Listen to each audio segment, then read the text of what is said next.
Hey, J-Bone Nation! Shaming of Jay. He's not a dopey dumb bitch. He gets laid. The court jester. The court DJ. It's time to dive into the case. To the case. What is up, everybody? Welcome. Thank you so much for being here for this special live that we're doing here. I have to say, I'm super honored, super honored that Kerri and Raul would come on with me, and Shannon. She's a little bit late, but she's going to come on. That they would come on with me to discuss this. Shannon labeled it a press conference, crossed it out sideshow. This thing that John Ray did, which was just pure insanity. I didn't get to watch it live. I was covering the Karen Reed trial, and then people were like, "Did you see this thing?" And I'm like, "No." And then I checked it out. And I'm like, I cannot believe what I'm watching. So I'm just super honored. You know, Raul and Kerri both followed me very early on in this gig that I'm trying to do here. They've both been so super supportive of me and Shannon. And I just feel very grateful that they would come on with me to discuss this, that they know this is a place they can do that it's like a safe place. They know our mods, they know our people. So we're going to get into this. If you don't know who they are, and I can hear Shannon, she's here, so she'll be on in a second. Actually, I don't even know if I sent her. Babe, do you have the link or do I have to send it to you? No, it's StreamYard. Hold on. Sorry, guys. 1 second. Let me just. I should have sent this to her. All right. So if you don't know Raul, you should check him out. We are sharing his links, and they're in the comments. Raul is Catchlist on Twitter and on YouTube. He also has an awesome show with Jessica for Justice, who I see is in the chat here, I believe. So make sure you check that out. Catch Justice. There's no one you're going to get a better information regarding Long Island security. I'm sorry, there's just not. He's an amazing advocate, researcher, and data geek per his Twitter. And Kerri, she is a writer, a survivor, a fighter, an advocate, New York Times bestseller, A Serial Killer's Daughter. We are sharing all their links, and they both have Buy Me a Coffee, so please check that out. So without further ado, let me add them. Here is Raul and Kerri. How are you guys doing? Good.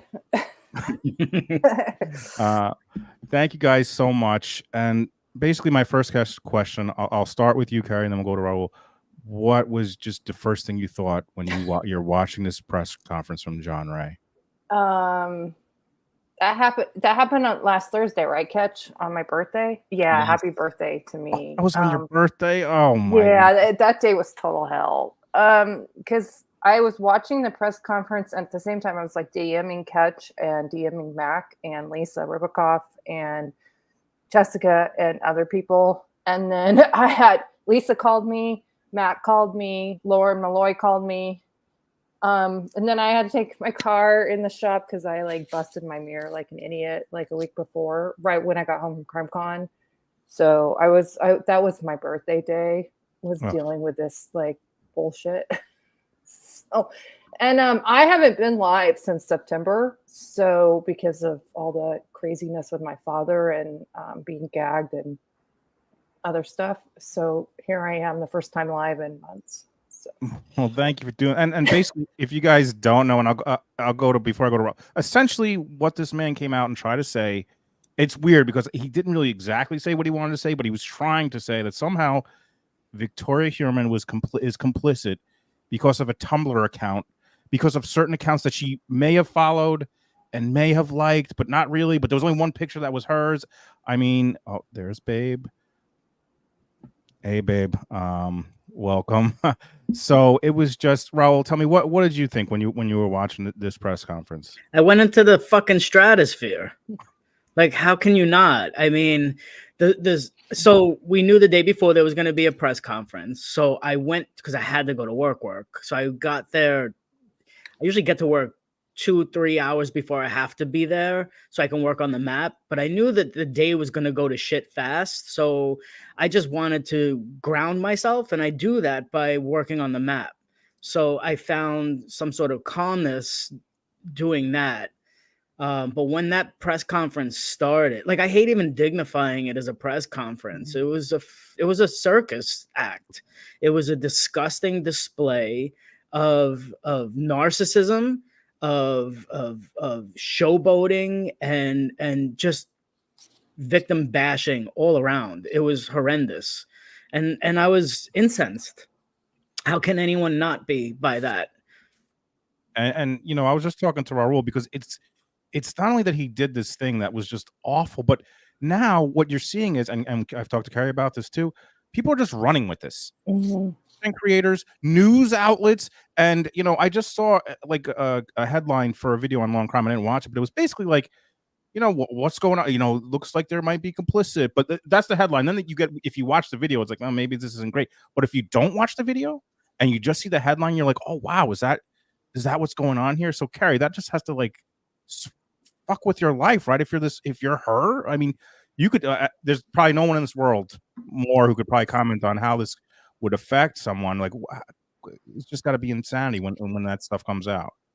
Yeah, like Newsweek ran it like, you know, when there's a breaking news event and we're gonna be covering it minute by minute. They were covering it just like they were to cover the law enforcement press conference the week before with the new charges, right? So they're breaking, like they're literally covering it minute by minute. And so when somebody like at least reasonably credible does that, like they're literally adding credibility to it, and they're not fact checking at all. And so like reporters that I do admire and appreciate, like Laura Ingalls, she didn't touch it. Mike Ruiz on Fox News, who like is in our community, like he literally just said like John Ray like spoke, but he didn't even give words to what John Ray said. And then he gave voice like to Victoria and Chris's lawyer. So like it was interesting to watch what was happening with the media. So like the facts are, Thursday night after the press conference, I tracked down Victoria's Tumblr page because that had been released publicly. So I went to her art page. She hasn't had any activity since 2020. Now things could have been deleted, but there's nothing on there from 2020, since 2020. And there was only one image of like a painting that she did. So only one of those images was hers, like was a painting. And then the rest of it is on other Tumblr accounts. So, and they were recent, very recent from the other Tumblr accounts. And so it was like somebody had given John Ray like her account that hasn't even verified that it is her account. And then he went to look to see who she possibly follows. And as we all know on social media, a lot of times we just follow somebody back. And like, it would be, I keep saying on Twitter, like, it would be like somebody holding a press conference and holding me accountable for who I'm following on Twitter and what they're posting, right? And trying to ruin my life over what somebody else is posting. And we don't even know if she ever saw these things, if she ever engaged in them. And they, you know, because when I looked through those accounts, he was posting stuff that had just been posted in the last week or so. So is there any proof that she's even on here? And then if we're going back to 2020, what's the odds that her father used her account? Right? She could have stopped using her account and then he could have been using it up until a year ago. Exactly. And babe, you just came. What did you think, babe, when you watched it? And what were your thoughts, babe? My thoughts went beyond kind of what was described already, in that this was someone that was a trusted advocate at one point in time for victims' families. And that had to have been a slap in the face to, you know, have their memory sensationalized in order to, I don't even know what he wants from that other than attention, and to be trivialized in that manner. And then for him to be using, you know, Shannon Gilbert's family's name, and they didn't know that that's what he was going to say or do. I had a really close relationship with my lawyer, and I can't imagine them just like going off the rails and doing that to me. So I started thinking about that too. Obviously, I was thinking about the other things that you guys mentioned, but I just kept thinking, like, what a betrayal. Well, Your I lawyer for mean, your divorce, right, babe? Yeah, my lawyer for my divorce. I don't have a criminal lawyer. Yeah. My Go ahead, Ro. custody, yes. that's what these families have been used to, though, from the behavior of John Ray. So for years, John Ray has been saying he represents victim families, but he doesn't. He doesn't represent, the families collectively known as G4, Maureen, Melissa, Megan, and Amber. He infers that in things that he says. That, to play word games like that with people and their lives is disingenuous just on the surface.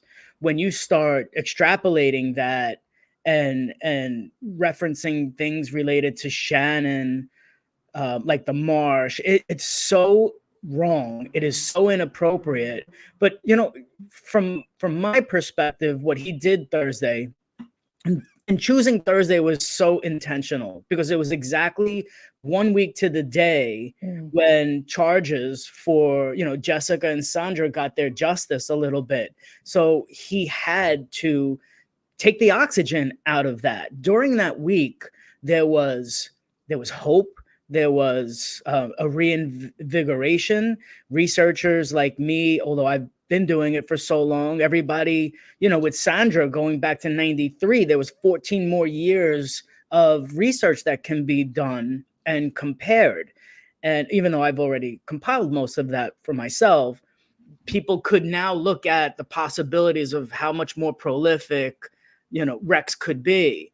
And instead, John Ray came swooping in like some greasy salesman, just taking the oxygen out of it and making it about him with accusations that are unfounded and irresponsible. Yeah, I mean, whoever came to Ray with that Tumblr account, I mean, you almost would have had a thing that was in the last week based on some of the images he was pulling, like the basement one with where he said like it's a bloody basement that could be Rex Heuermann's. It had to do with a Furby and red paint. So like if you put something like that out in the media and you're tying it to, alleged serial killer family, what do you think is going to happen? And unfortunately, like the lesser media, like the UK medias or the lesser rags, the Post and stuff, they're going to run wild with that stuff. But even like I said, Newsweek, like they did a whole nother article on the art, and John Ray sent them extra images. And I never even touched that publicly. I'm not even going to amplify it to dispel it because that's amplifying it and putting it out there. And he sent them more images, and they were all from other people's accounts. And so has even any credible journalist, because they don't even want to touch it, they're not even going to put on record that the basement is a Furby. Like, that's the ridiculous level we're dealing with. But even to dispel it, like Ketch and I are running into, to dispel it, we have to touch it. And then people are like, okay, you've said what you needed to, and you need to move on. And I'm like, how do you dispel something so disgusting without actually touching the disgusting? Exactly. And that's the space John Ray exists in, because nobody really wanted to go and challenge this person and his reckless track record of behavior. It is so reprehensible. It is so unprofessional.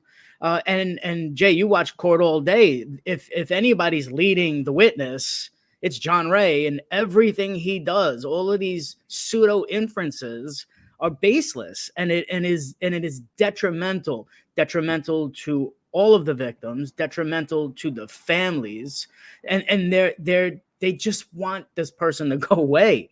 You're not involved. Your relevancy is gone, and you're trying way too hard to remain in a space that you no longer belong in. Yeah, one of the things Ketch and I were trying to do is like educate. Well, Ketch was educating me and updating me, but then I was sending it privately to media, which is one thing I kind of do. I'll send facts over. So even if you're not seeing me actively involved, like they'll catch themselves and check facts or say, okay, I'm stepping away from this story, or I'm going to look into it more. So one of the things Ketch was doing was helping me understand who exactly John Ray was still representing, right? Because that's not even in the media correctly. So right. I don't know, if you want to address that real quick, Ketch, like where it's at today. Well, I mean, John Ray only represents the estate of Shannon Gilbert. Shannon Gilbert has the estate has two co-executors. One is Cherie, Shannon's sister, and the other one is Fran Nicotra, John Ray's partner in crime. I'm sorry, but partner in crime, because as an executor of the estate, what has, and I put this out there on Twitter, so I I'm out there, I'm his catch list, but I'm also, everyone knows me as Raul. Like, I am indistinguishable from that. And I'm out there doing it anyway, because the truth needs to be said. As a co-executive of Shannon Gilbert's estate, what have you done to protect that family from all of the movies that are out there, all of the misinformation out there? Where is the protection for the Gilbert estate? So that's what I question that. John Ray, if you notice carefully, that Thursday, he changed what he said. Whereas the day of the other two charges, he was saying, I represent several of the victims. Thursday, he didn't say that. Thursday, he said possible victims. So, whether that is a big Gloria Allred umbrella that he's seeing, or it's just the lawyer in him kicking up and going, I have to be careful here, because he sure does. But he doesn't represent any of the attributed victims.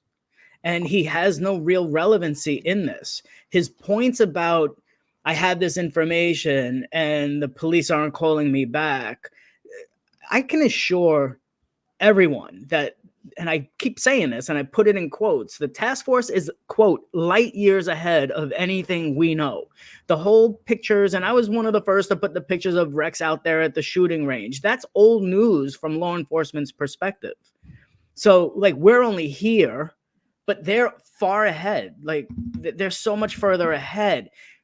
And exactly what Tierney says in the last two superseding indictments, family wasn't there and they're not suspects. So that has to stop. Mm-hmm. And the attention must go back to investigating everything Rex has done, continuing to put out the stories of the people that lost their lives, their families, and really helping to identify what else this evil man is most likely responsible for. I get asked all the time, what do I think his how many people? And, I can go anywhere from 60 to 100 in a hot second. And I have the documents I created to show it. So this is what we should be doing right now. This is what, even if someone like John Ray wanted to do something like that and really investigate. And if you get information, pass it on to the people that are professionals, that know how to dive down deeper and investigate it and vet out the information. Stop inferring incorrect information and stop damaging everyone in your path. John Ray is a cluster bomb of a shitstorm. Yeah. Jay, you were asking me how I feel. Like, I almost disassociated. I think Shannon could talk about when I was watching the press conference, and I was like, I need to go back. And it was so terrible. I'm like, I'm not going back. Like, I don't need to put myself through that again. And then I caught a clip this afternoon because of the law and crime thing. And Ray was talking about Hiraman's family being cannibals. And I'm like, that's literally just spinning in my head, like calling a family like mine cannibals. And Ketch is saying this needs to end now. Well, my family, it's been 19 years and my mom is still accused. Even I can be, and I wasn't born for the ones in the 70s. My mom was pregnant with me with number 7. And then I was only a kid. So at the most I was 12. I mean, if you question me, I'm going to give you some memories around the last 3. And I actually did turn Dad in on the neighbor when I was, like, that happened when I was 6 and I turned him in the day he was arrested. So, I mean, but like, my family is still getting crap. And I've been out there for 10 years taking it, and like, I'm trying to figure out, if I was in Victoria's shoes right now, would I be alive? Or would I need to be like I was like, someone needs to like get her on a 3-day hold or something, like someone needs eyes on this girl. So like, I don't know if somebody like John had come out and done that to my family then, or even now, I don't know if I would be able to survive it, honestly. Like it's so insane and it's so disgusting. And I mean, I've heard about everything about my family, but Ray took it about 100 levels worse. And it's all Rex's fault. Okay. Like I can say alleged, but we've got the DNA, right? So we know where this is going, right? We're all smart. Yep. Like it's all Rex's fault, you know, and I try to go back again and again. It's all my father's fault. Still today, it's still all this insanity going on right now in my own life. And my dad's cases, it's all his fault. It's his doing, you know, like start there and end there. Yeah, and I didn't do a great job. I'm sorry. In the beginning, I see people asking what exactly we're referring to. So if you didn't see the press conference, John Ray sends this bulletin out the day before or however. He's like, we got this. We're doing this press conference. Only press can be there. And we're going to talk about how the family may be implicit, you know, may be involved. And then he comes out there and he's got these big pictures that he places all alongside him, and he has his staff. And then he starts showing these pictures and talking about how Victoria has a Tumblr account and they're interactive with these accounts. And then how this one picture, you know, has a shoe missing. So that means it's related to someone from 1993. And then he's talking about like, well, look, this is how Victoria portrays herself to the media as this innocent person. And he's showing pictures that the paparazzi took from like, however, like she's not portraying herself. She didn't do a photo shoot in the, and like, it was just, it was it was just super upsetting and just like, and for what? Here's my question: what was the reason, or for both of you? What do you think the reason for that press conference was, other than to be relevant and make? That is the reason. It's the one word answer. It answers everything. To be relevant, just to be relevant. That's it. There's no other reason for it. He's not moving the needle in the investigation. He's not giving us anything that's there. So even if we go back to the Lorraine Poe affidavit, there was some factoids that were substantiated. Like we know that there is a former NYPD detective with the RW initials that was vetted. But it, like everything else coming out of affidavit world, falls off the cliff because there's just nothing there. You only go so far with an affidavit, and the onus or the responsibility of an affidavit lies on the person signing it as their statement. They're the ones held accountable. And yeah, it's a 5-year perjury charge if convicted, but no one's got the time for that. So a lot of these things are inferred, they're extrapolated with what's already in the news. Same thing with the Lorraine one, where, you know, we started seeing pictures inside Rex's house with the Christmas tree, and then in this affidavit, it was a Christmas tree in February. All right, it's possible, but that's the realm that these affidavits live in. It's possible, just absolutely unprovable, unsubstantiated. And I know that the trolls are out there having a field day. I see a couple of them in the chat, and I get a world of that everywhere I go. But the fact is, if you can give me something to substantiate it, then I'll give you more validity. But until then, I don't need the nonsense. And we have to stop entertaining people like John Ray, because they are distracting public attention. They're distracting smart people from doing what they want to do and drive the needle forward. And they're distracting law enforcement because they have to, at some point, look at it or dispel it if they hadn't already. So it's a huge injustice of what's being done in the name of victims that he doesn't represent. And for the one that he does, he is pushing them so far away because they had no idea this was coming. Shell shocked beyond belief. You all saw the public reaction from that family. And this is the person that's representing that family. It's just wrong. It's wrong on every level.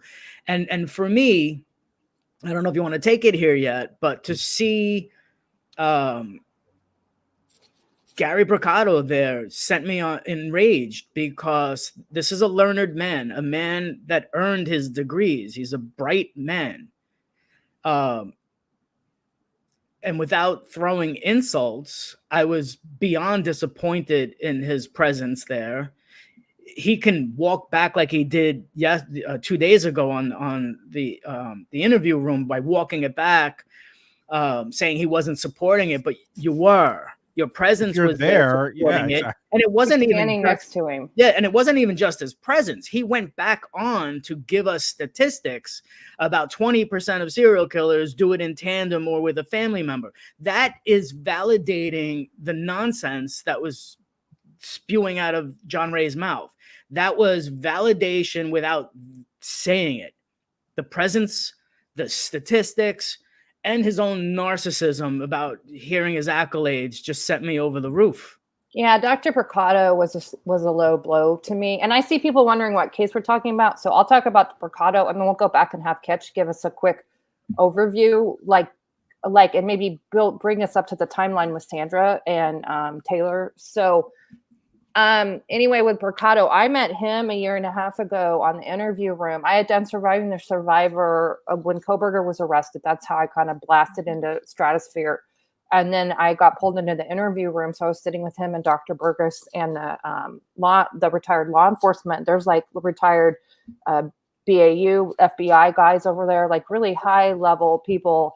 And they had me come on a couple of times and pick my brain on Dad and Kohberger. And so I got to know Dr. Brado last winter and spring. And we were like, I thought of him as a mentor. And you know, like I had private conversations with him that I assumed were private, correct? Like he's a licensed psychologist. And so not that he was treating me, but I would assume any conversation I would have would be at a higher level of privacy than say when I'm even talking to you all. And then to see him up there with Ray, and I've heard that he was possibly been working with Ray for a year.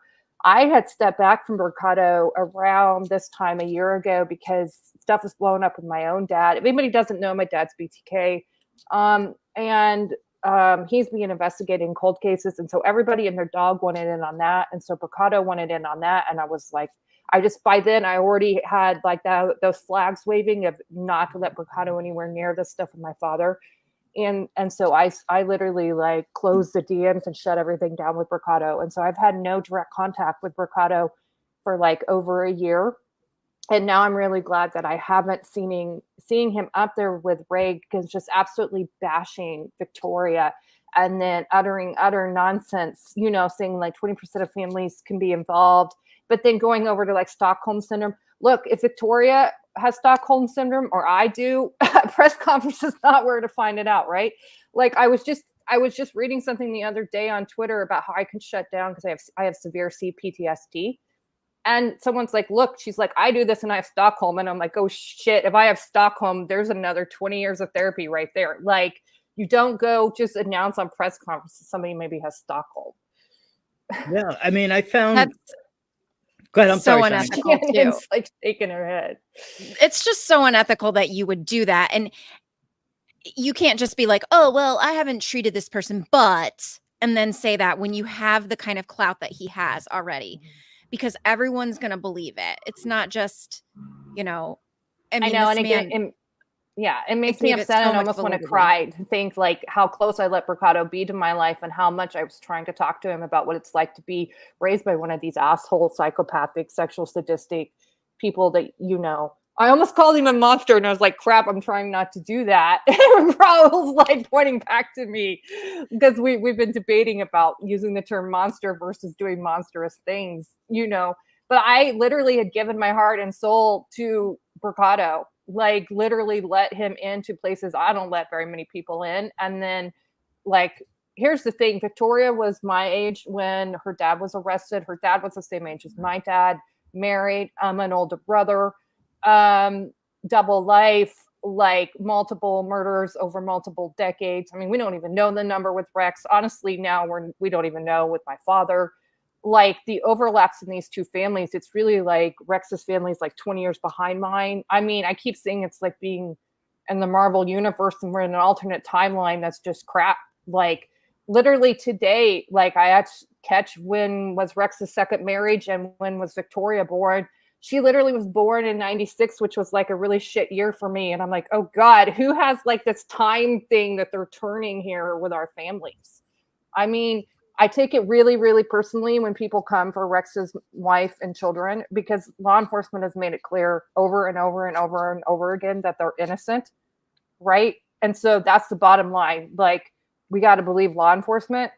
And like, I'm telling you personally, these people are in shock and barely like managing. And so for somebody, and then to have 2 weeks ago to have that other charges come out, now they're dealing with that. And before that was like the re-entering of their home, right? And all the disruption in their home, which of course does need to happen. But like for their family, it's completely disruptive, right? And then to have Ray come on top of that, I don't even know. Like, seriously, if Victoria doesn't make it through this, it's on Ray's head. I mean, And the bail Brocado's. application is. And Brocado's. Sorry, I'm sorry. No, you're good. I was just gonna say, to your point, the bail application. I'm looking at one of Joe Jacqueline's tweets, and he's making the same point.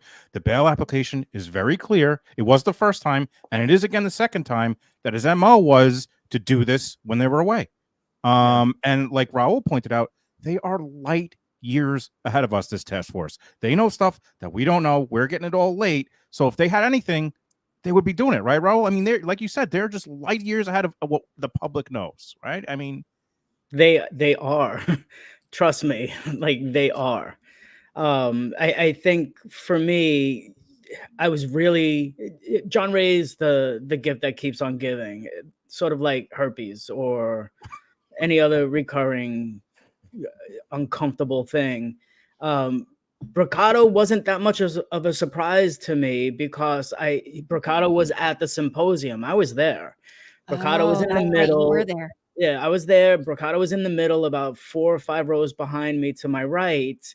And he was fawning over every syllable coming out of John Ray's mouth. And it was weirdly uncomfortable. It was just weird. When it ended, I managed to sneak a few moments with Lorraine Poe before someone came and started gatekeeping that. But I caught John and Gary like deep in conversation, and whatever. I just observed. I observe everything. I observe it. I bookmark it in my brain, and I pull it out whenever I need to. Then I see Brado and John Ray on the interview room, and I lost my mind that night. There was someone else there, but on that show. But here was a team of supposed intellectual academics having really inappropriate, nonsensical theories using Shannon again.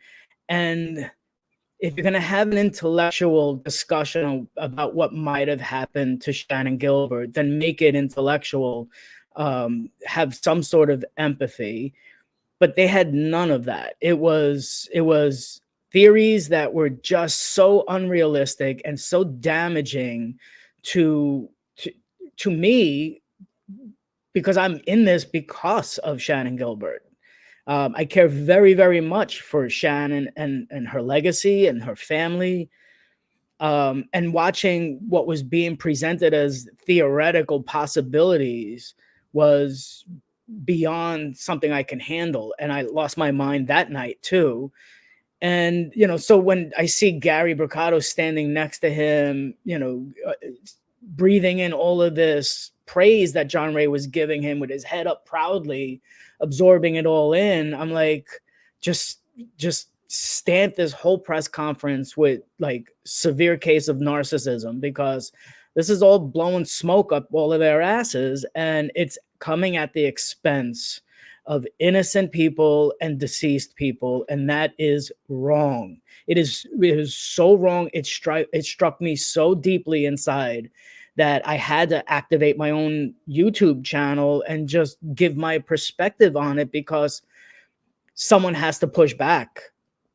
Someone had to, and I felt like I needed to be that one, at least, to stand up for what went on. Yeah, I've found that if you're watching a show, and I'm sure I'm guilty of it too at times, but if you're watching a show with somebody like coming on as an expert or commentator or pundit or whatever. If you don't know that they don't know their facts, you're taking their word for the Bible, basically. So you're taking whatever you're reading in the newspaper or seeing on news because you're believing in those institutions, right? And before I was involved in like the sausage making of things, of like news at times, I also believed in everything that was coming out until I was news and people were claiming in 2005 I had children. And I was like, I've been married 18 months, I'm 26 years old, where are my children?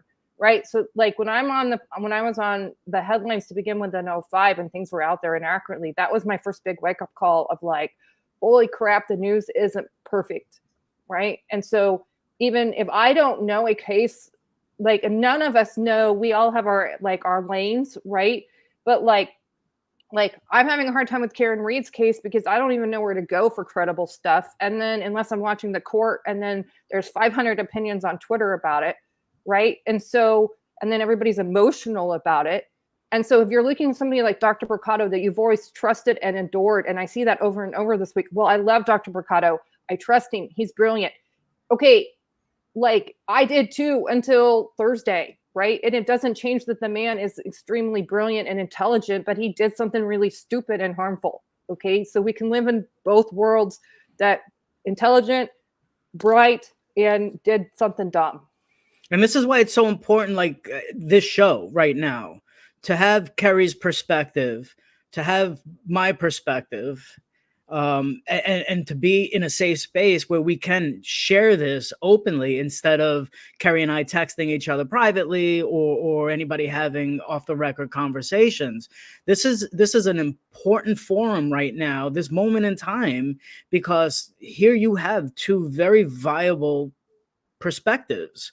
And I'll state it again publicly, like I always try to do. I don't speak for any of the family members. I am not a spokesperson for them. It is not my responsibility. I speak because how I got started in this was because I was collecting facts and I was starting to dispel falsehoods and misinformation. And, people are going to believe what they want to believe. We all read the same information. You're going to infer from it what you want and take away with it what you want. But if you care enough for qualitative information, you go a little bit further. And that's why I started compiling it all. So for me to dispel a falsehood immediately doesn't make me any better than anybody else. I just invested a few extra minutes or a few extra days or years in a rabbit hole, if you will, to vet it and to be able to speak it, because these lives mattered and they deserve to have the truths be told on their behalf. Everything that we knew about Jessica Taylor prior to her cousin coming out was just what we were told. It was the soliloquy of her pimp. It was whatever was released in web sleuths or people with an opinion about how the family didn't care. No one reported her missing. All of that is not true. Like all of that is not true. And it wasn't until Jasmine came out and started standing up for her cousin that the truth came out. And here we are years later, and Jessica gets justice. What Jessica did in this case was show and dispel the rumor of multiple serial killers, because Jessica was in Manorville and on Gilgo. So there you go. Valerie is also, and God willing, there'll be charges for her justice soon. But these are what we can be doing right now instead of talking about this buffoonery that went on last week. We should be investigating and really interrogating the realities that we were told or thought we believed about Manorville and Gilgo, about different victims and who may have killed them. And now we should be really investing the time and energy into looking at, Jessica in 2003 or Sandra in 1993, which really, really pushes the line back 14 more years. And, like I said earlier, for me, I can spew this off the top of my head, but a lot of people ought to be learning this too, That's why some of the documents I've created are so valuable for a novice learner, or someone that has even rudimentary information and wants to learn more, or someone with a doctor in front of their name. Like, invest the energy, learn about the victims, learn about the timelines and the possibilities, and have cogent discussion about that, instead of, calling people cannibals and, referencing Shannon Gilbert on a still from a Hannibal TV show. Like, it's just inappropriate and wrong. Yeah, Catch has a link tree. So on Yes, his Twitter page, and I think Jay, did you put it in the link tree? it's in the descriptions, and our mods are sharing it. Please, what he does is just amazing. He's tireless effort, and his like, go ahead, you could talk about it. It's amazing. So just on his link tree, if you go, there's a spreadsheet of like a timeline laid out with Rex's victims. And I was going to say what I would like to see Catch as a timeline of Rex's life, like plugged in there. Like, I know that's what we've been working with my father. Like, where was he at this date, or when did he get married, or when did he get a divorce, or when was the child born? Okay, I just need to go. Yeah, it has more, so. That document has 4 tabs. It starts off with Rex timeline and possible and attributed victims. Then it goes to probable victims, but it's the second tab has his timeline from everything that we know publicly, with every possible victim that I've been working into that scenario. There's a third tab that has extended possibles. So it could be people that I believe could be Rex from upstate New York, or, like the Beth Ellen Vincents, or the Amanda Kings, or the Vegas ladies, like it wherever he's been. And that's what's freaky when I look at the map and I look at anything that's a brown hammer, which is my icon for Rex. There's victims all over the place in close proximity. And yes, there's 12,000 people on the map, so it's bound to happen. But we need to drill down deeper and look more closely. This is what we should all be doing right now. And again, my documents have been out there for a couple of years, and they enhance all the time. And law enforcement sees that, and they have probably better things than I'm doing. I'm probably wasting my entire time. No, you're not, because like in my dad's cold cases, like I'm using Catch made me a spreadsheet for BTK possibles, and you can find that on the link tree too. It's public. And then I just grabbed it and made my own private version to protect it. So like on my side, with the investigation going on, I'm part of a task force, and I've been building a protected witness drive for Osage County in Oklahoma. And like his spreadsheet is in our witness drive. And so like it's a tool. So you're saying like nobody's using your stuff. I literally am always saying, let's go check the spreadsheet Catch made that's now in a witness drive for law enforcement.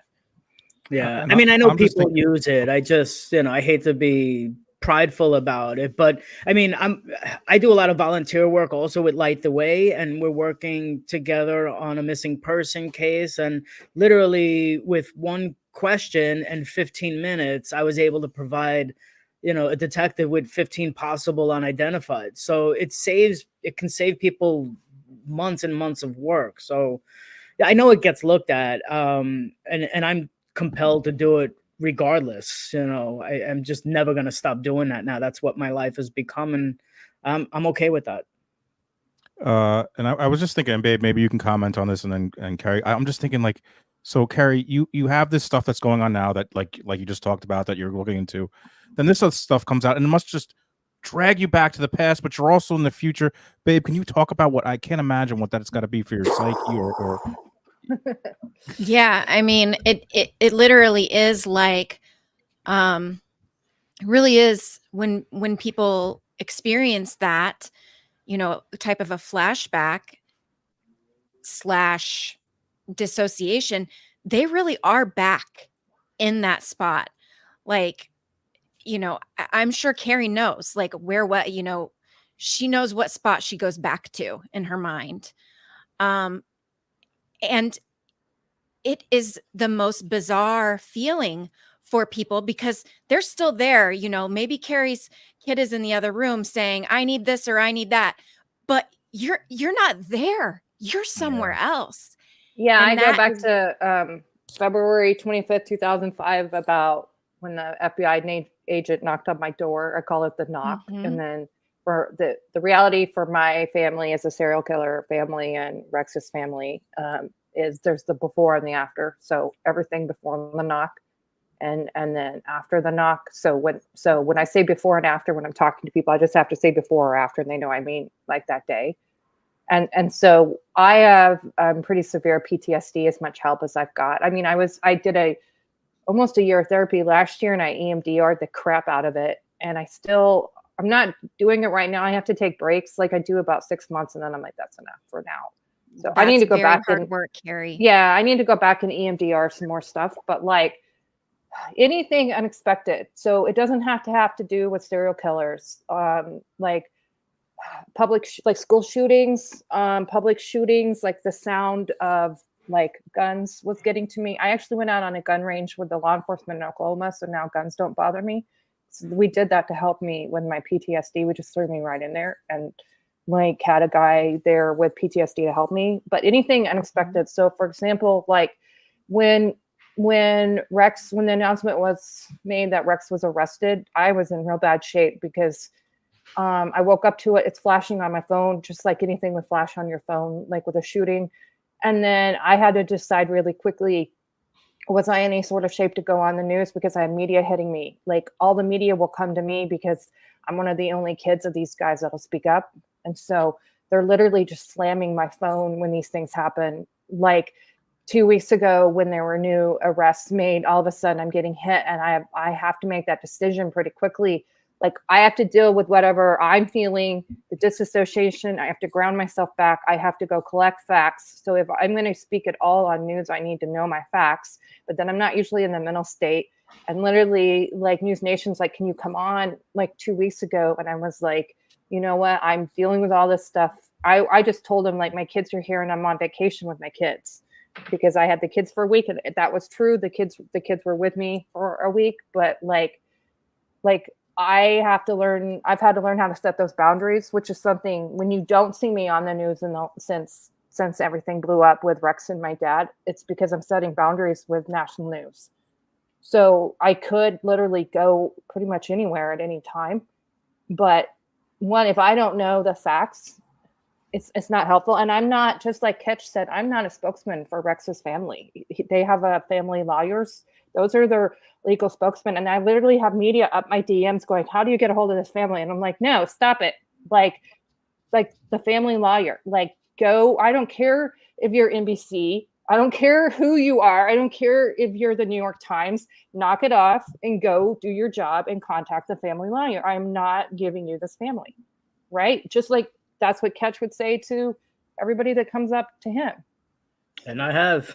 Yeah, and you're managing all of that in like 20 minutes when your kids are like, I need more popsicles, and you're not necessarily really in 2024. You're in 2005 if you don't pull yourself back to 2024. And then people are like, what's your deal? I'm like, how long do you have? On Twitter, they're like, what's wrong with you? And you're like, let's have a conversation about that. Let me just first of all thank our amazing mods who are working like super overtime right now, and just apologize to any of the people who like your comment may have been deleted just on accident because there are a lot coming in, but our mods are amazing and they're doing a great job here. And if you're gonna come here and say some bullshit about victims, you can get the fuck out. So fuck off. But thank you, mods, for all you're doing. I really appreciate it. And if on accident you got timed out, if you weren't saying something shitty, unfortunately there's no way to like undo a timeout. I'm learning right now. So if it was on accident, you'll be back tomorrow. We're sorry. It's just some of the stuff's coming a little quick, and me and Shannon made it very clear to everyone, like, listen, we have very special guests on tonight.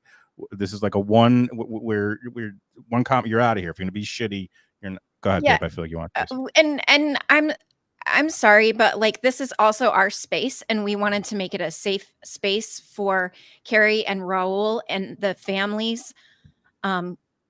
And so we're not here having a discussion with what you think that something is still suspicious or something is this or that. You can discuss that on your own time, on your own channel with your own friends, but these are our friends.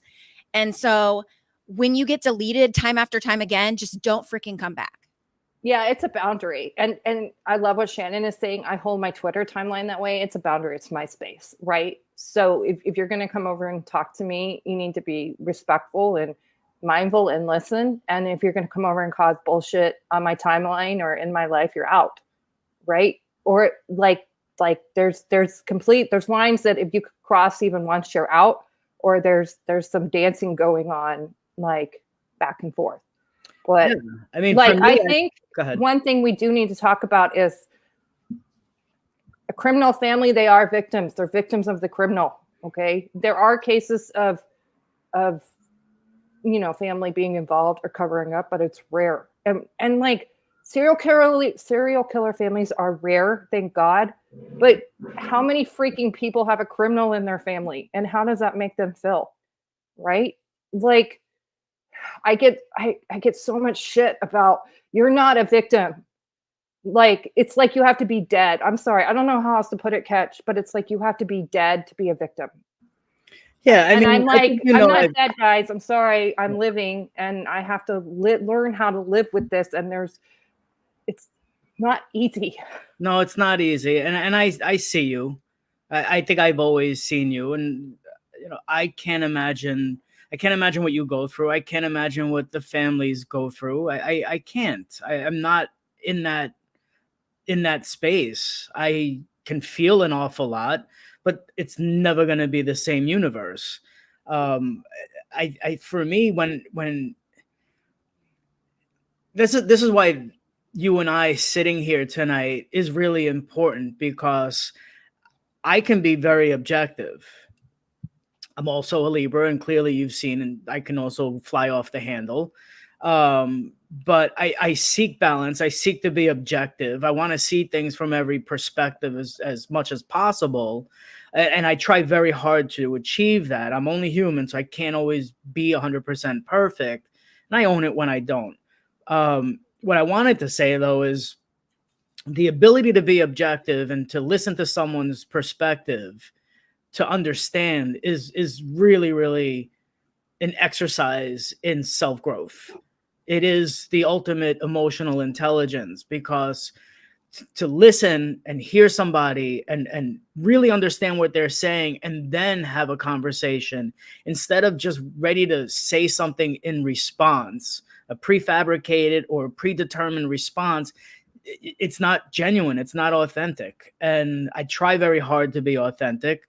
I try to represent my morality and my ethics in tandem with the families and the victims, but also seeing it from other perspectives. I think prior to getting to know Kerri over the past year or so, I hadn't thought about anything like that. And it elevated my awareness really quite greatly. And I was out there in the Facebook groups, when this broke, and just creating this sort of standard that I was going to die on the hill for that. And, regardless of all of that, the point is two different, I don't want to say perspectives, because I don't really see us far apart at all. And I don't want to say sides. And I appreciate in our texting when Kerri said both sides, she put it in quotations. And I love that, because there aren't, or there shouldn't be, sides. There are different perspectives, and there's different depths to that perception. And it is a very, very slippery slope. But I made my intentions to be here tonight quite clear about my reasons why, and the opportunities to do so, and the benefits of it. One, to show the world how one megalomaniac person can really divert national attention from where it ought to be. And that's a dangerous platform. And in my opinion, he shouldn't have that platform. There should be an equitable platform, not necessarily with me running it, but there should be an equitable representation of taking that down a notch, because that's too much power to have over people that aren't willing to invest the time to learn. That's dangerous. While at the same time, coming here tonight so that I can continue to stand, you know, for these young women that lost their lives in a very, very violent way. And that's something else that we're not talking about, because it is so horrific. And as a human being, you don't want to think about these evils, but they are there, they do exist. And at some point we have to address it. We have to figure it out so that we can do whatever we can as a human species to prevent it from happening again. I know that sounds all grand and Pollyanna, but at the end of the day, it is exactly what needs to be done. Yeah, and I think part of the blowback I get is because people think I'm dismissing the murder victims, and I'm not.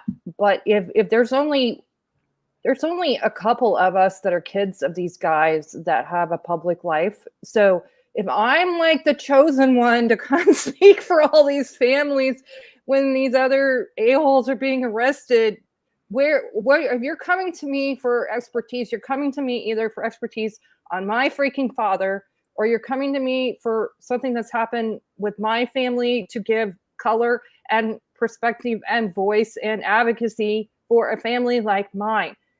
Like, you're going to pull catch if you want all the facts about this very complicated case with all of these victims and growing and this insane timeline that I literally was looking up today to try to wrap my head around, right? You're not going to come to me for that, right? I'm the only person out here taking the shots for these families. It's me. So, like, it's not like I'm saying, like, only look at the serial killer family. No, I'm not saying that. I'm saying remember them also, that they are victims. And I'm being told literally because I spoke up last summer, I'm making inroads. And that because I've been speaking up for 10 years for my family and crime victims, I'm making inroads. And so it wasn't quite as bad on Asa and her kids, as bad as it was. Right. So if you somehow took me out of that timeline, how much worse would it be? And then where there would be a vacuum for Asa and her family. And I'm not saying I'm a spokesman for them. I am not. But I'm saying somebody's got to stand up, and fuck's sake, it's me.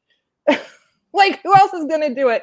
Like, and when I tell people no, and I tell people I'm exhausted and I can't right now, or give me a minute, it's literally probably because I'm asleep underneath a heavy blanket for 3 hours trying to put my brain back online because of something Rex Heuermann did in his house. Right. Like, at that point, I agree. Absolutely. But that's what's so special about what we're doing here tonight. And the space that Jay and Shannon have created where we can do that. And we can take our perspectives and our commitments, if you will, and really put it out there and really help redefine what the average person who is curious or committed or wants to learn about the case and these victims. This is the space for that. And this is why a forum like this is so important. Like, it really, really is. And I always say it, and I say it all the time, publicly, privately. I am honored to know Kerri. I say my friend Kerri. That's it. I leave it at that. There's no need to go any further. That's my friend Kerri.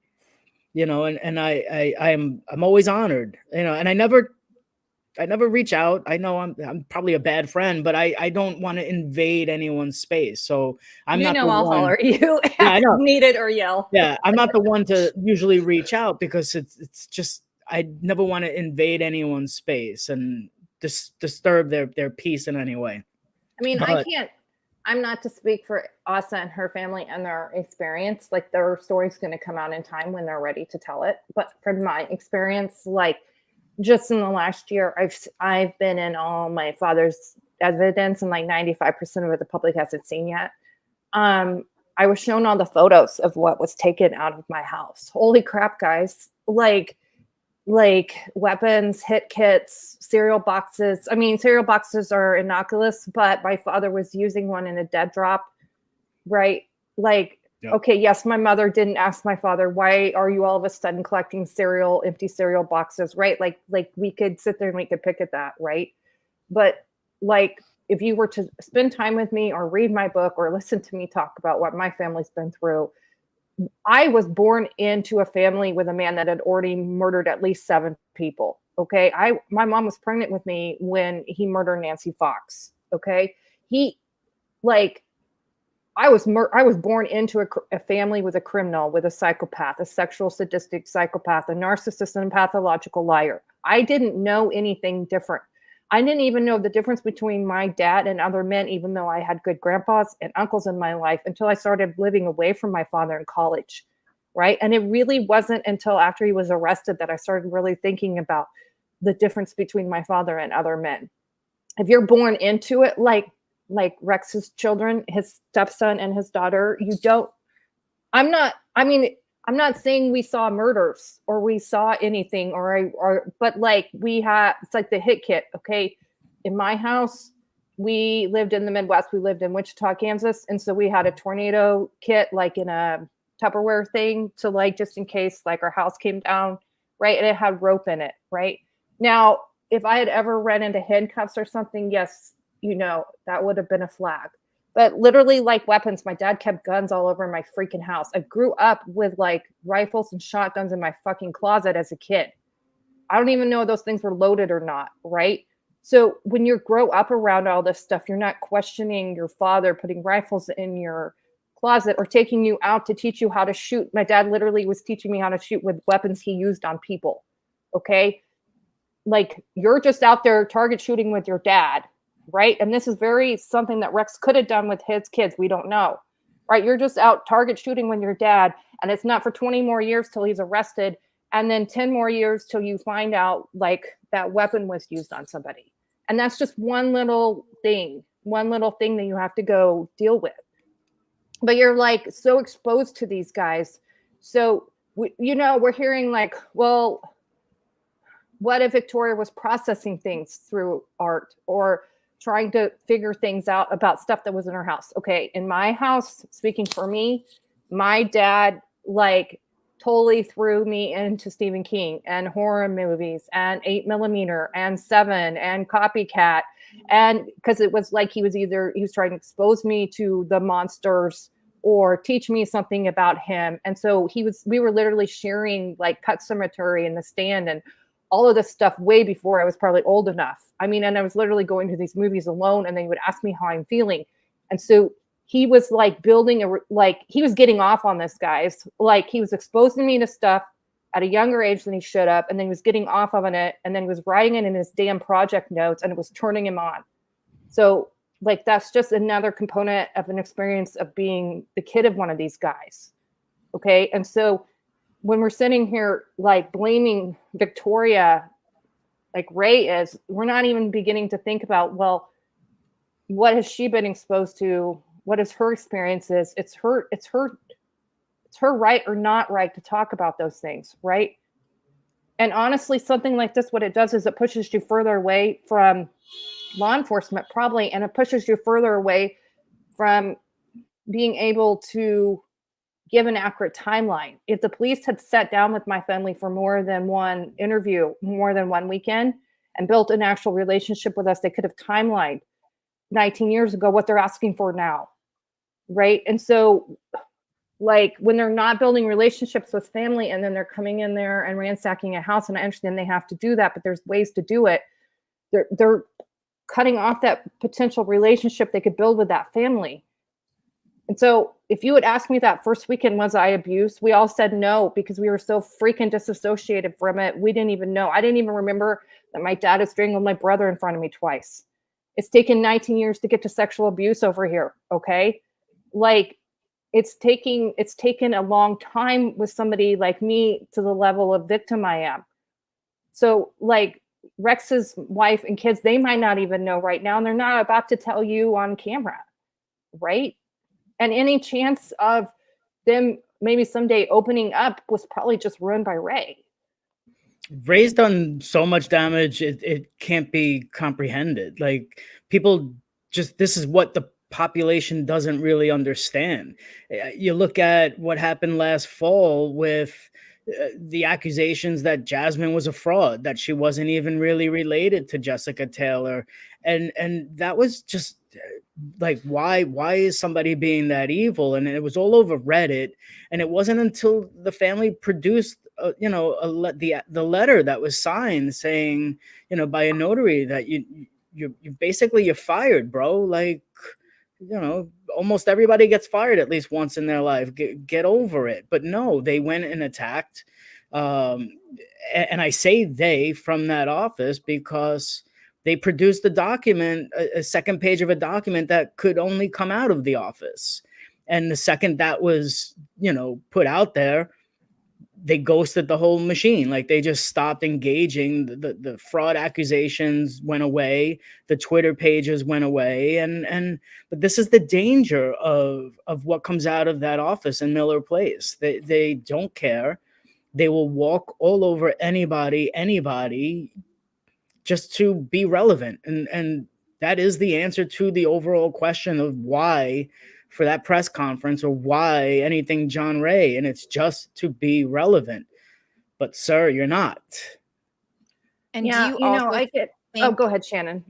Do you also think, Raul, though, that's a little bit of the checkbook as well, like the because so many times, if you listen to what he says in that press conference, he says, I've never made a dime working, all these years.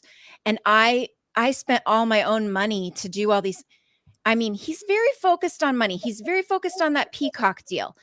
And well, yeah, I mean, look at his, go ahead. I'm sorry. That just seems suspect, or that money must be important to you, John, that you keep bringing it up. Well, yeah, because he thinks it's leverage. He thinks that he's going to guilt somebody because he's laying out this money, but he has a GoFundMe, the Magna Dismiss Society, Mhm. and prior to the start of the symposium, it had a few $1,000s in it. Right now, it's got nearly $16,000 in it. So, no. It is about money, and it's about guilting people into, I don't want to say servitude, but, just to be indebted to him somehow. But he says it clearly. He's said it publicly. He does this out of his own pocket. So there should be no any type of threat or accountability that he's going to seek some sort of the big words are failing me tonight, but any type of, getting back any of that.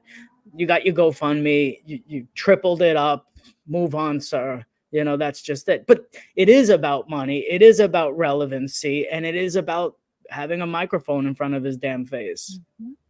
I mean, I heard a theory that maybe, I don't think Ray's is smart, but maybe he was trying to bait Asa and her family into suing him so he could get discovery, but he doesn't seem like wicked genius like discovery, that. Yeah, he wouldn't get discovery related. He wouldn't get discovery related to Rex, would he? Yeah, no, he couldn't possibly. So, I mean, no. And I think, not to praise the other lawyers, because I'm not necessarily a fan of anybody else either, but Mitev said right there, I mean, we would sue, but why waste the time when the guy's got nothing?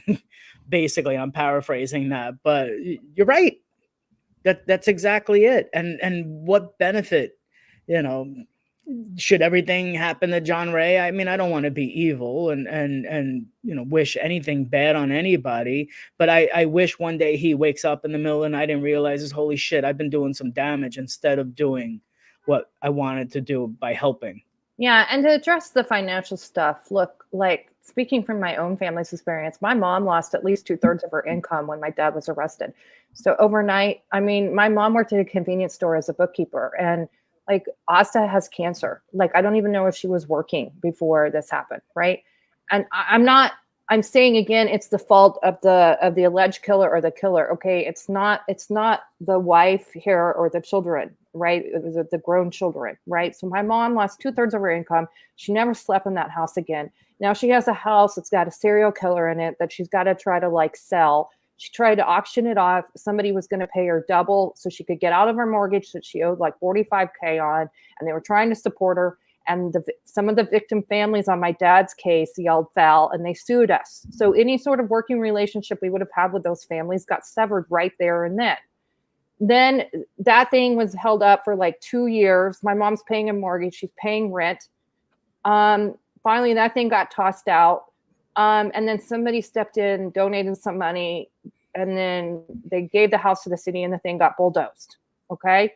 So two years of my mom paying mortgage and rent and never sleeping in that house again. And like, and in my case, like, as far as we know, there were no murders in my house, but like, we know my dad was doing bondage in the house, like, and kept weapons in the house and kept his BTK binders that I saw when I was a little kid in the house. But again, you guys have got to realize you're sitting over here in hindsight land. Like, you're hearing everything on this side of the arrest, this side of the affidavits, this side of the court cases.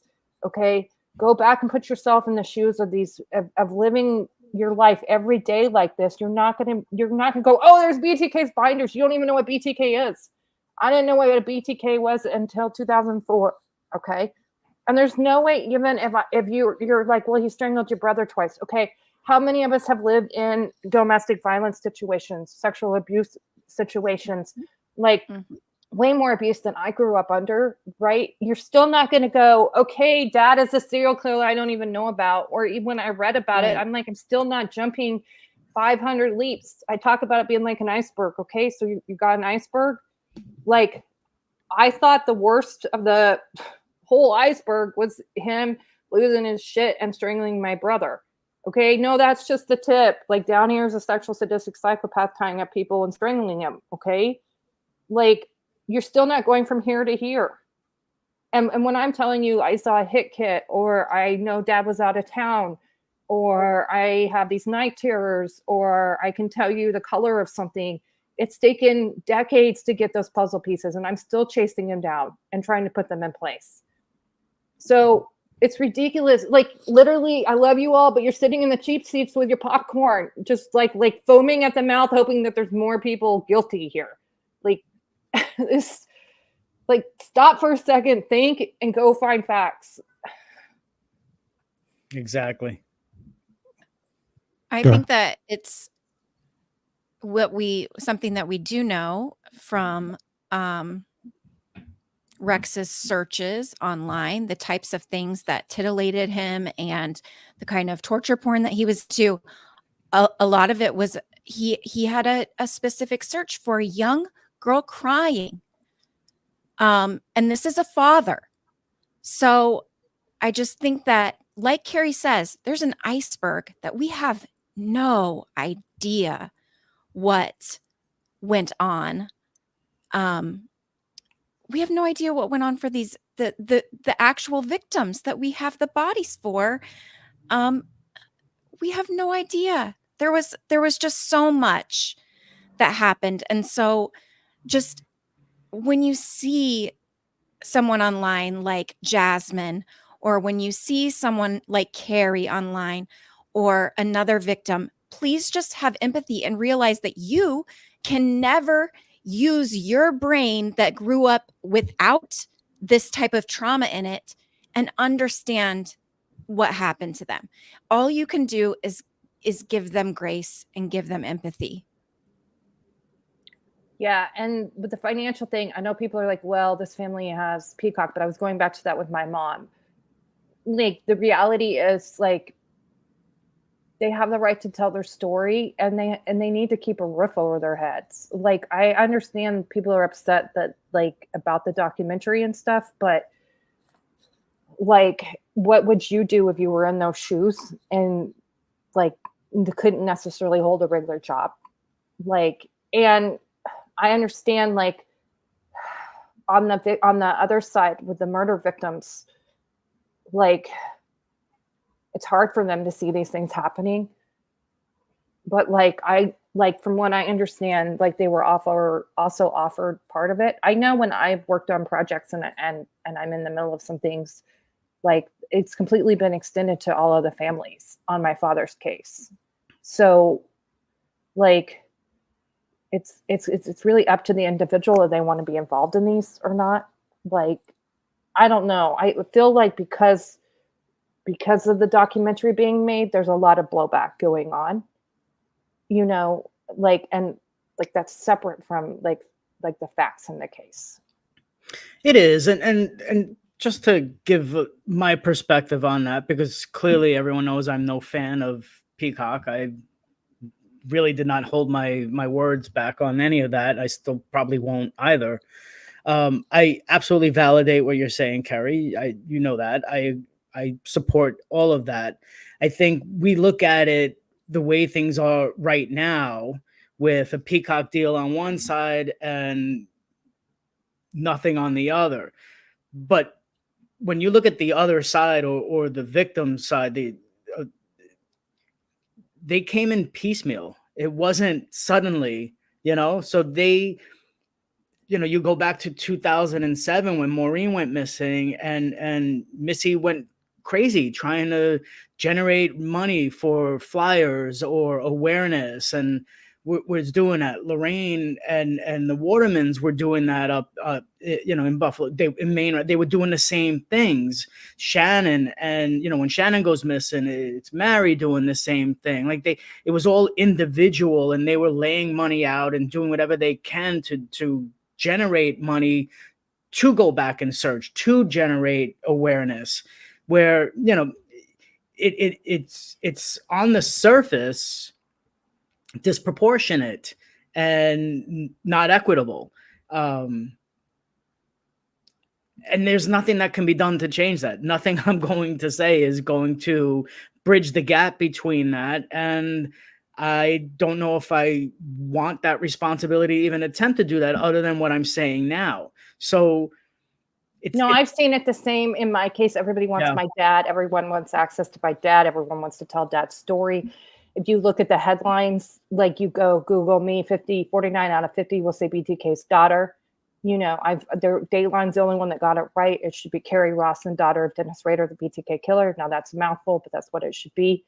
Like now I'm seeing Rex Heuermann's daughter, the Long Island serial killer daughter. They just do it over and over. And they do it to the victims too, right? They're not anytime somebody goes missing, murdered, you don't see their name in the headline. It's connected to whatever the guy, the person arrested, right? Or the case name, like the Idaho 4, right? Or you're not like when I go to tweet out a story, I usually alter the headline to put in the names of people, like the victims or myself or Victoria or whatever, because it's like I've been erased. Like I've seen it happen to Victoria too, where like since 2005 when dad was arrested, I was no longer was Kerri, I was BTK's daughter, right? And then I get shit for identifying like that. I'm like, I've never identified like that. I'm like, they're like, well, it's in your profile. And I said, that's the freaking title of my book. And I didn't choose the title of my book. And I asked them for my book not to be titled that. And nobody listened to me, right? So like, obviously I'm going to put the title of my book in my profile, like there's so much focus on the criminal. There's so much focus on like the criminal and their family and the bad things, right? Catch, instead of like the victims, their lives, and then like solving all of this stuff we need to be solving. Yeah. And I don't understand what it is in society that just loves the bad guy. Well, it's simple. It's simple for them. It's verbal simplicity. One evil person identified by acronyms, BTK, LISK, whatever it may be. And one tweet, I think I mentioned it on my own channel the other night, is someone asked me, well, you're Catch LISK, you use the acronym 2 for your brand. And I said, my interpretation of Catch LISK is as a verb. It's an action. It's meant to do something. It's not meant to garner, attention. I have now 6,000 followers on my Twitter. If it went down to just me alone, I still wouldn't stop doing what I'm doing. If I have 50,000 people, I'm still not going to stop doing what I do. For me, it's about that. And to your point, Kerri, it is about those victims. You're absolutely right. It shouldn't be about the criminal. I have an interest in that whole mentality, that psychopathy of that, and I find that curious and intriguing. But as my advocacy enhanced so did my priority. It became less about the person and more about the people. And that's what we can't ever forget. One of my favorite things about following you, Raul, is how often you tweet the victims' names and their photos and their birthdays and things like that. And I love that because you put them out there so often, and you're such a good advocate for them, knowing that they were, you know, a real human being and all the intricacies that came with that. And I just thank you for doing that. It's literally the least that I can do, you know, and because it's easy to do. It's simple, and say their names, like all these catchy hashtags. It's beautiful if people are doing it and capitalizing on it and sending or sharing the right message and saying the right things. So I'll always be, you know, victim centric. And when I fail, I have friends like Kerri to put me in check. And that's the way it ought to be, because, you know, even leading up to today, I reached out to a couple of people that I truly, truly respect and rely on. And I said, you know, if I don't belong in this space, I need somebody to let me know. If my head gets too big, even though it's huge as it is, if my head gets too big in this, or I start really injecting arrogance into this, I need these two people that I trust immensely to tell me that, because I don't want to be some talking head standing next to a clown in the backyard, you know, breathing in all of this Copium.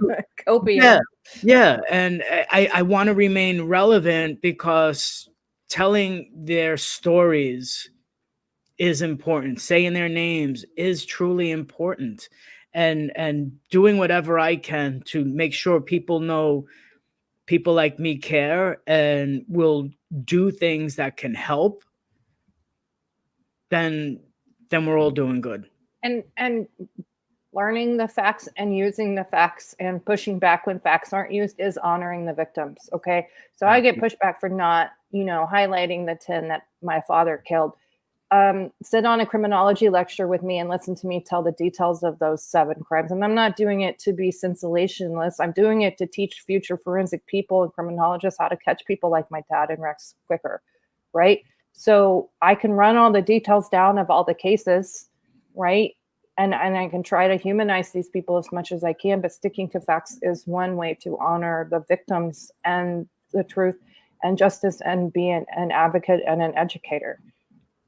Like, you're just probably not seeing me do it because you're not sitting in on me giving some criminology lecture at some college. Right. The thing about Kerri is that you stand in a place that nobody wants to fucking stand in. No, nobody wants to be there, Kerri. Nobody wants to be there. And I think about that all the time. I'm like, if this ever happened to me, there's no way I'm as strong as you. There's no way that I put myself in that place. And you do it. You don't know, because you don't know what you're capable of until you're forced to do it. Right. And for 10 years I was quiet. And then I said, fuck this shit. And I started running my mouth. I mean, I literally led off my public life by yelling at Stephen King. I mean, that's literally what I stepped into, and like, that's why I've run from there.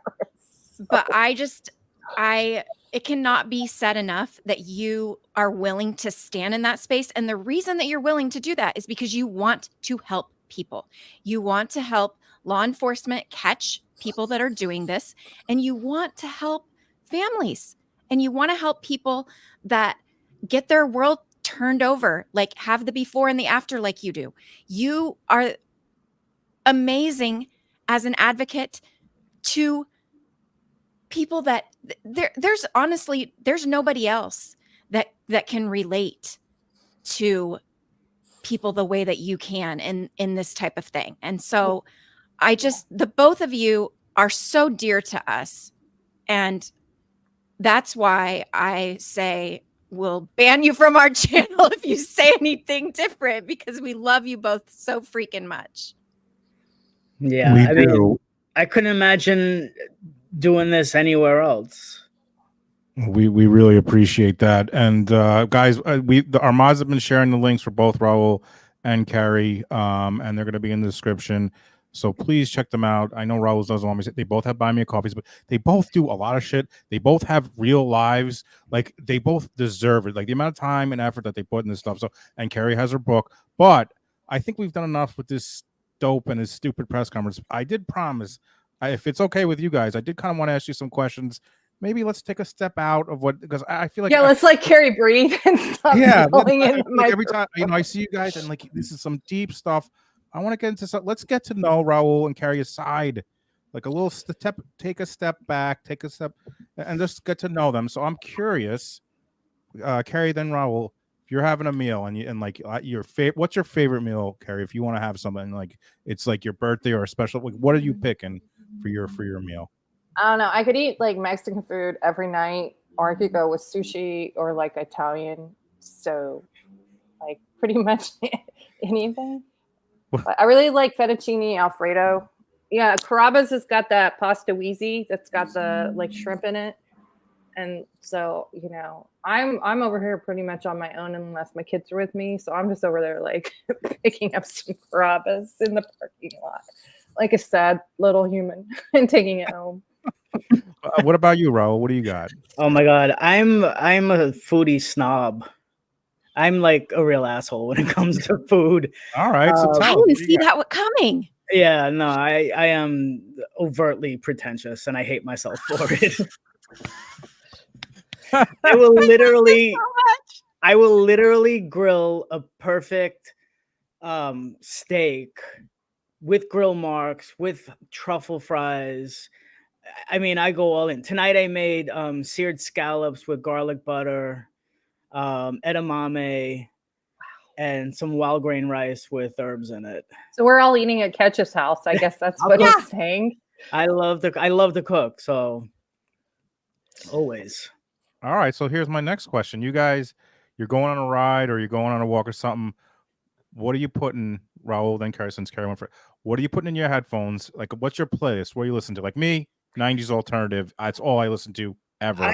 I'm way too moody when it comes to music. So preparing for today and the anxiety I had, it was yacht rock, man. It was Captain and Tennille yacht rock. Like I just had to put on a Christopher Cross song and just sit back and have a beer. If I'm walking to work, it's dark techno, EDM, beat stuff. But I run the gamut from goth music to 80s, 70s. I love Barry Manilow. Barry Manilow, I wouldn't have thought that either. All right, we're learning stuff here. But I also have a dozen tattoos all over my body, so I'm a Libra. I'm an absolute conundrum of fuckery. I think you need to put that in your profile, conundrum of fuckery. I love it. So for music, for me, I run the gauntlet. Anybody that's followed me on Twitter for 5 minutes last night, I was weepy and emotional, and so I was listening to the Christian gospel like on Eagle's Wings, and I literally like typed out some of Psalm 91, and then people are like, "Oh my God, are you okay?" And I'm like, "Yeah, I'm fine." So I was listening to that this morning, and then some Taylor Swift because I'm dealing with a goober in Oklahoma, so I just need like my girl playlist. And then like I was like, this is not pumping me up for tonight, and so I switched to Imagine Dragons, and so I had Imagine Dragons in my ears. So yeah, I'm very moody with my music, so I have like massive playlists. If anybody has Apple Music, you can find me. I'm under my name, and you can find all of my massively insane playlists, things that include like Barry Manilow and stuff. So all right, I'm gonna go to you, Raul, now. Favorite, if you can, favorite movie. What's the movie you're throwing on that you want to watch, or just like you're like a feel good movie, and then Kerri, you think about it while Raul's thinking about it. I can't do feel good movies. I can't even watch The Little Mermaid without crying, bro. Like feel good movies are the kiss of death. Or any movie that what do you want to put on? If you, I'll stop whatever I'm doing if The Godfather's on. Like it's just 1 and 2. 3 is a joke, but between 1 and 2, I'll always stop. I'll always stop if Jaws is on. It's just a kid of the 70s, so I'm always gonna stop if there's Jaws on. But But I mean, I used to watch a lot more TV and go to a lot more movies. I don't do that anymore. It's just this life, this research is just taking over everything. And I'm happy with that. I'm okay with that. What about you, Kerri? So Pride and Prejudice, the 2005 one with Karen, is that Karen Knightley? Yeah, I'm like addicted to that one. Like that's a safe. So any like Jane Austen, like Bridgerton right now, like I binge watched that. But actually like my like late night just zone out right now is Love Island. So I'm watching UK's Love Island. I'm like a season behind, but then I found out like hardly anybody stays together, so that bummed me out. But there's like a new season, so Babe, what's the new one we're watching? Yeah, I need to get onto the new season and get caught up. No, we watched this other show where it's like these Perfect people Match, babe. Perfect Match. Has anyone seen this Perfect Match? It is. It's like Love is Blind, but a bigger train wreck. Oh boy. All right, let me see. All right, best you got best concert you've ever been to. So half of my tattoos are Iron Maiden tattoos. Oh, so I've seen Iron Maiden, I don't know, a dozen times easily. My favorite concert for my favorite band was it's a toss up between Jones Beach and Irving Plaza, but it was The Cure. The Cure is my favorite band because it's moody and temperamental like me.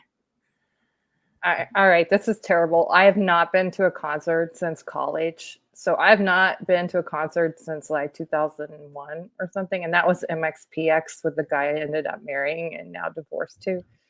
The only concerts literally I've been to are like Michael W. Smith, Boyz II Men, New Kids on the Block, and MXPX. That is how freaking sad my life has been. And we can just blame my father because like life after 05 just went to pot. So we'll blame him for my inability to go to a concert. I like MXPX. I remember them. They were like a little punk group, right? They're a little punk rock. Yeah, they're a little punk group. Like, yeah, I can't even think of any names. Their music right now. I feel like that's one of those things where you're dating a guy, and so you listen to his music and you adopt his lifestyle because you know, like, yeah. Babe, why are you agreeing with that? Why are you agreeing with that sentiment, babe? Because that's true. That's true. Especially, well, she's talking about her 20s too. You know, like that's really true of you in your 20s. You're like, oh no, I've always loved this band, but you really haven't. Babe, what of the 500 Counting Crows shows you've seen is your favorite one? So good in concert they are. Oh my God. The best one I ever saw was in St. Louis. It was general admission. And we stood in the rain. My friends and I stood in the rain for like, I don't know, 4 hours in St. Louis. And we got to be in the front row. And it was still when they were really like, it was 2000. I think it might have been 99. So they were still really big at that point in time, but they were playing this tiny little venue. And so it was so cool. And I got to shake Adam Duritz's hand at the end. But all I could say was, hi, Adam. And I think I said it like 3 times. And then I was like, oh, man, I'll never redeem myself from that. Well, by the way, we saw them at unless, Jones Beach babe, you can get us the VIP thing. So she didn't choose a concert when she saw them with you. No, we went last year. Good point. Way to point that out, because we went to Jones Beach last year, saw them, and we were going to go this year. But now I'm pulling back the tickets that I got for our birthday. But you know what, babe? I've seen them with my siblings so much more often than you, and I didn't choose a concert. I saw them with my siblings either. So she has special memories from that St. Louis concert. I got a couple more for you. What do you guys call it? Soda or pop? Soda. Yes, pop. thank you. Yeah, Kerri. Because we're both from Kansas. We're both from Kansas. Oh, that's right. And then up in Michigan, it was pop. Now I'm down here in the freaking south of the South. I'm in Florida, and they're like, "What the heck is pop?" And I'm like, "Can I get a pop?" And they're like, "What's a pop?" Or I'm like, "A cup for your pop machine." Like, God. And they're like, the Coke machine, because like if you get really close to Atlanta, there's no pop or soda. It's all Coke. Even if it's Pepsi, it's Coke. Like, not that Pepsi exists there, but yeah. And this that's interesting. We have the Yeah. 2 New Yorkers on top here and the 2 Kansans on the bottom. Yeah. I didn't even realize that. And like I'll leave it with this one. And this is probably gonna be a regional thing. But if you had to pick, are you picking the ocean or a lake? Ocean, hands down, all day, every day. Oh man. Yeah, I that's the don't right answer. know. Like the lakes in Kansas suck, so you never really swam in them. And I wasn't a boat person. I was just on the shore with Dad. But then the Great Lakes are pretty awesome, but they're freezing. The Great Lakes are like the ocean without salt and without sharks, but they're cold. So I love the ocean. I just don't go in it anymore because I have a map. And the map is ruined. the map has ruined everything. Yeah, That it's ruined ruined bodies the of ocean. water. Yeah. Or getting in the ocean. Yeah. Or also Jaws, one of your favorite movies. I'm sure that probably didn't help Jaws either. has ruined the True. ocean. You guys have been so awesome, and we're really, me and Sean are honored that you would do this. Let me ask you guys before I let you go, Raul, do you have a show tomorrow night you're doing? Because we talked about and in the description or comment, the description is Raul and Jessica's show. I don't know if you do, but talk about that the show. Even if you don't, just talk about what you do there and when you're. Yeah, I'm not sure if we're gonna do a show tomorrow. Jessica just came back into the space this morning for her own true crime replay. Not sure if we're gonna do one tomorrow. If we do, it'll just be us chit-chatting. I'm not gonna present anything, although I could. And Catch Lisk is of course a play. Catch Justice is a play on Catch Lisk and Jessica for Justice. What we do slightly different than other shows is the people we profile, we do so with permission from the families, participation from the families, and often they're in the chats with us and supporting it. So it's a beautiful thing, and I love doing it when I'm doing it. I hate preparing for it, and I hate every moment of it up until the time we go live. Then I'm comfortable because I'm with Jessica. And you guys do a great job. It's a great show. So it's in the description of and we've been sharing it, but it's in the description. So if you're on the replay crew, please subscribe to them. They do a really great job.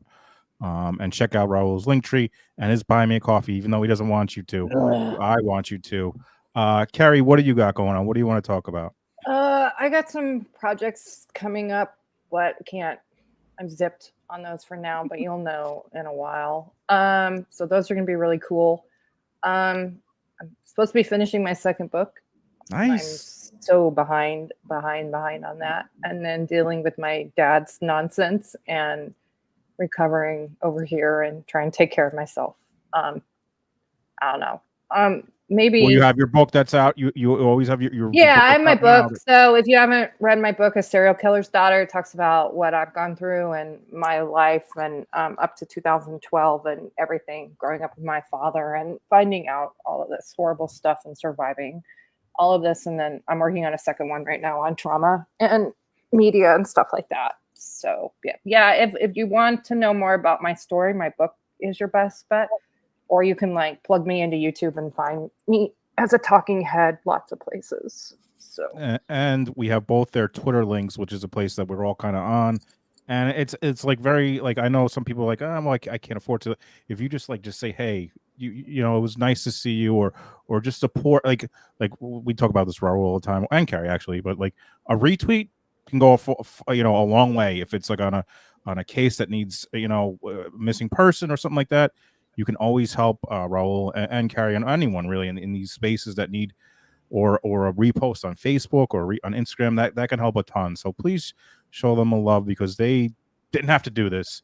They came on with us. We feel really honored about it. Babe, you got any final thoughts? No, just thank you guys. You know I love you.